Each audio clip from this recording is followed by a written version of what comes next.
بسم اللہ الرحمن الرحیم اللہم صلی وسلم علی سیدنا محمد وعلی آل سیدنا محمد کما تحب و ترضی بان تصلی علیہ۔ بقا باللہ کیا ہے؟ بقا باللہ کون ہے؟ بقا باللہ حیرت کبریٰ ہے۔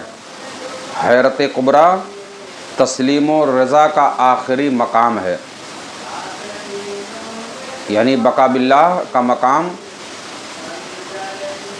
حیرت کبریٰ ہے، اور حیرت کبریٰ تسلیم و رضا کا آخری مقام ہے، یعنی کہ ہر شے سے پہلے خدا کو دیکھنا، یعنی جو کچھ بھی دیکھے اس کے پہلے خدا کو دیکھے، ہر شے میں خدا کو دیکھنا، اور ہر شے کے بعد بھی خدا کو دیکھنا، یعنی جو شے دیکھنا اس کے پہلے بھی خدا کو دیکھنا، جو شے دیکھنا اس میں بھی خدا کو دیکھنا، اور جو شے دیکھنا اس شے کے بعد بھی خدا کو دیکھنا، یہ ہے حیرت کبریٰ۔ اور حیرت کبریٰ کا نام ہے بقا باللہ۔ بات سمجھ آ رہی ہے؟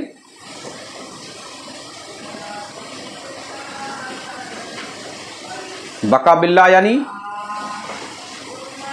ہدایت و ابتدا کی طرف لوٹ جانا، ہدایت اور ابتدا کی طرف، شروعات کی طرف، جہاں سے وہ شروع ہوا تھا اس طرف لوٹ جانا، یعنی انتہا و ابتدا کی طرف لوٹنے کا نام بقا باللہ حیرت کبریٰ ہے۔ ہدایت مرتبہ تفرقہ ہے۔ اب ہدایت کیا ہے؟ ہدایت مرتبہ تفرقہ ہے، جس میں اشیاء کا ادراک ان کی تعینات کی حیثیت سے ہوتا ہے، یعنی آپ یوں سمجھ لیجئے کہ ہدایت تفرقہ کبریٰ ہے جس میں اشیاء کا ادراک، یعنی کسی بھی شے کا احساس، اس کے محسوس ہونا، اس کے مقام کو جاننا، اس کی تعینات کی حیثیت سے ہوتا ہے، یعنی جس مقام پر وہ ہے اس کی حیثیت سے پتہ چلتا ہے۔ اس مرتبے میں سالک کی نظر ظاہر کو نہ دیکھتے ہوئے، جب سالک اس مرتبے پہ پہنچتا ہے تو سالک کی نظر ظاہر کو نہ دیکھتے ہوئے بھی مظاہر کی دید کی پابند ہوتی ہے، یعنی سالک ظاہر کو نہ دیکھتے ہوئے اس کے اندر وہ کس کا مظہر ہے، اس میں ظاہر کون ہے، کس کی وجہ سے یہ ہے، یعنی ہر شے اللہ کی ذات کا مظہر ہے، مظاہر کی دید کی پابند ہوتی ہے، یعنی سالک ہر شے میں خدا کی ہی تلاش میں رہتا، ہر شے میں خدائی کو دیکھتا ہے، اور غفلت تامہ بھی اس میں شامل رہتی ہے۔ پھر سالک یہاں سے ترقی کرتے ہوئے، پھر سالک اس مقام یعنی اس حیثیت سے ترقی کرتے ہوئے آگے بڑھتا ہے تو اسے غیبت و بے خودی اور جذبہ کامل حاصل ہوتا ہے۔ جب سالک اس مقامات سے گزرتا ہوا آگے بڑھتا ہے تو اسے غیبت اور بے خودی، وہ بے خودی کے عالم میں ہو جاتا ہے، اور اس کو جذبہ کامل حاصل ہوتا ہے، اور ہر طرح کی پابندی و تعینات ختم ہو جاتے ہیں۔ اب یہ جو تمام طرح کی پابندیاں اور موجودات کی ساری چیزیں اس کے نظر میں سب ختم ہو جاتی ہیں، اور ہر قسم کی تشخیصات یعنی پہچان اور اضافتیں محو ہو جاتی ہیں۔ ارے جتنی بھی چیزیں اس کی پہچان کی تھیں یا جتنی بھی علامتیں تھیں، ہر شے اس کے نظر میں ختم یعنی محو ہو جاتی ہیں۔ جب سالک اس مرتبے کو پا لیتا ہے تو اس کے بعد وہ پھر اعتبار تعینات، یعنی جو اعتبار تعینات کہتے ہیں کہ تعیناتی کے اعتبار سے جس ترتیب سے جو چیزیں موجود ہیں، اور تمس تشخیصات و اضافات کی طرف لوٹتا ہے، پھر انہی چیزوں کی طرف وہ لوٹتا رجوع کرتا ہے۔ جو تمام موجودات کی چیزیں ہیں یہ ہر چیزوں کی طرف رجوع ہوتا ہے، لوٹتا ہے، لیکن اب وہ ان تعینات وغیرہ سے پہلے کی طرح نہیں دیکھتا، لیکن اب یہ پہلے جس نظر سے دیکھتا تھا اس نظر سے ان ساری چیزوں کو وہ نہیں دیکھتا، بلکہ اب اس کی نظر دوسری ہوتی ہے۔ اگرچہ ان دونوں مراتب یعنی ہدایت و نہایت میں تعینات کے اعتبار سے ایک ہی طرح ہے، اگر دیکھا جائے تو دونوں چیزیں تعینات کے اعتبار سے ایک ہی طرح ہیں، اور اس لحاظ سے ان کو ایک دوسرے کے برابر بھی کہا جا سکتا ہے، یعنی اگر بظاہر دیکھا جائے تو دونوں چیزیں ایک طریقے ہی ہیں، اور تعینات موجود ہونے کی صورت میں، متعین ہونے کی صورت میں دونوں کو ایک طریقہ بھی کہا جا سکتا ہے، لیکن ان دونوں میں ایک بڑا واضح فرق ہے، وہ یہ ہے کہ مرتبہ اول میں سالک کے سامنے صرف امور متعینہ و خاص قید ہوتے ہیں، یعنی اس میں مرتبہ اول میں، پہلے مرتبے میں جو چیزیں متعین ہیں وہ خاص مقام پر ہیں، ایک خاص جگہ پر ہیں، اور اس کا دل ان کی طرف دیکھتا ہے اور یہی اس کا مطلوب ہوتا ہے۔ اب وہ پہلے مقام پر ان ساری چیزوں کو دیکھتا ہے اور اس کے مطلوب یعنی وہ سمجھتا کہ سب کچھ یہی ہے،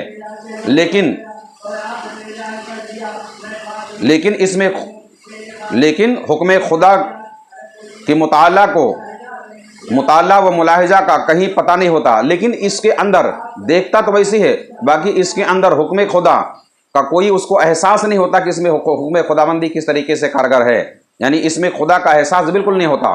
نظر تو اس کی ہے، موجودات کی شکل میں سب یوں ہی دیکھتا ہے، لیکن پہلی صورت میں اس کو خدا کے کہیں ہونے کا احساس نہیں ہوتا، مگر دوسری صورت میں ہر مقام پر وہ خدا کو ہی دیکھتا ہے۔ لیکن دوسرے مرتبے میں سالک کا مطلوب و مقصود، یعنی دوسرے مرتبے میں سالک جو فنا فی اللہ ہوتا ہے، اس کا جو بقا باللہ ہوتا ہے، اس کا مقصود صرف ذات باری تعالیٰ ہوتا ہے، یعنی اس کا صرف مقصد ہر شے میں اس کو خدا ہی نظر آتا ہے، خدا ہی کو دیکھتا ہے، یعنی اس کا دل خدا کے سوا کسی اور طرف متوجہ ہی نہیں ہوتا ہے۔ یعنی اس مرتبے میں سالک ہر موجود اور تعینات، خاص و عام اور ہر اعتبارات کو اللہ پاک کے اسماء، یعنی اللہ تبارک و تعالیٰ کے اسماء و صفات کے مظاہر کی حیثیت سے دیکھتا ہے۔ یعنی پہلے وہ یوں ہی دیکھتا تھا، مگر اب ہر کائنات کو، ہر وجود کو، ہر شے کو اللہ تبارک و تعالیٰ کے اسماء یعنی اس کے تمام نام اور اس کی صفات کے اعتبار سے دیکھتا ہے۔ جیسے کہ اگر وہ شیر کو دیکھے گا تو اللہ کی صفت قہر، بچھو کو دیکھا تو اللہ کی صفت الدارو، اور اگر پھول کو دیکھا تو اللہ کی صفت جمال۔ بات سمجھ میں آ رہی ہے؟ دیکھتا ہے، یعنی ہر ایک میں اللہ تبارک و تعالیٰ کو ہی وہ دیکھتا اور محسوس کرتا ہے، یعنی ہر شے خالق کا پتہ دیتی ہے، یعنی ہر شے اس عالم میں جو کچھ بھی موجود ہے سارے اللہ تبارک و تعالیٰ کے ہی نور کا ظہور ہے۔ اللہ تب ہر ایک شے میں وہ خدا کو ڈھونڈ لیتا ہے، یعنی خالق ہر شے، ہر چیز اس خالق کی پتہ دے رہی ہے۔ ہر تصویر جیسے مصور کا پتہ دیتی ہے، یعنی تصویر اصل نہیں ہے، اصل مصور ہے۔ اسی لیے جس طرح مرتبہ اول میں، یعنی اسی طرح جس طرح پہلے مرتبہ ہم نے بیان کیا، جلال و جمال کے بیچ فرق کرتا تھا، یعنی یہ جلال ہے اور یہ جمال ہے، یعنی یہ قہر ہے اور یہ رحمت ہے، وہ فرق کرتا تھا۔ اب بھی مرتبہ ثانی میں بھی یہ فرق کرتا ہے، لیکن دوسری صورت اب یہ دوسری آنکھ سے کرتا ہے۔ فرق تو ویسے کرے گا کہ یہ جلال ہے، یہ جمال ہے، یہ قہر ہے، یہ رحمت ہے، مگر اب دوسری آنکھ سے اور کسی اور نگاہ سے مرتبہ ثانی میں دیکھتا ہے۔ بعض لوگ جب مخلوقات کا مشاہدہ کرتے ہیں، اب اس میں بعض بقا باللہ ایسے ہوتے ہیں، جب کسی مخلوق کا مشاہدہ یعنی کسی مخلوق کو جب وہ دیکھتے ہیں تو پہلے ذات خدا کا ملاحظہ کرتے ہیں، یعنی کسی مخلوق کو دیکھتے ہیں تو اس کے پہلے ان کے دل میں خیال آتا ہے کہ اس مخلوق کا کوئی خالق ہے۔ بات سمجھ میں آ رہی ہے؟ یعنی اس مخلوق کا کوئی خالق ضرور ہے، وہ ہے اللہ تبارک و تعالیٰ۔ پھر اس کے نور سے، پھر اس کے اللہ کے نور سے کائنات کے اضافات کو دیکھتے ہیں، پھر اس کے نور سے کائنات کے اضافات یعنی اس کی یہ کائنات کے اندر جو چیزیں اضافے میں ہے اس کو دیکھتے ہیں، اور بعض ہر شے میں اللہ تبارک و تعالیٰ کو ہی دیکھتے ہیں، اور بعض لوگ وہ ہیں جو پہلے شے کو دیکھتے ہیں پھر اس شے میں ذات خدا کو دیکھتے ہیں۔ بات سمجھ آ رہی ہے؟ بعض لوگ وہ ہیں جو پہلے شے کو اور بعد میں اس شے میں ذات خدا کو دیکھتے ہیں۔ یعنی کسی کا کہنا یوں ہے، یعنی میں نے جس شے کو بھی دیکھا اس سے پہلے خدا کو ہی دیکھا۔ ایک بات یہ ہو گئی، میں نے جس شے کو بھی دیکھا اس کے پہلے خدا کو ہی دیکھا۔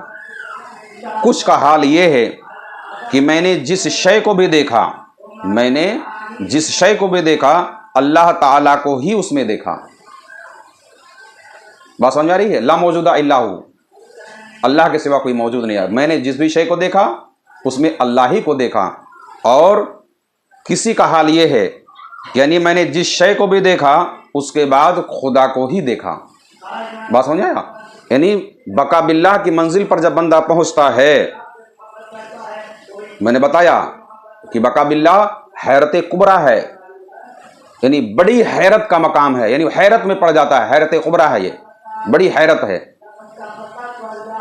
اور حیرت کبریٰ تسلیم و رضا، یعنی اللہ تبارک و تعالیٰ پر راضی ہو جانا، اپنا سر جھکا دینا، اس کا نام ہے. یعنی ہر شے سے پہلے خدا کو دیکھنا، ہر شے سے پہلے خدا کو دیکھنا.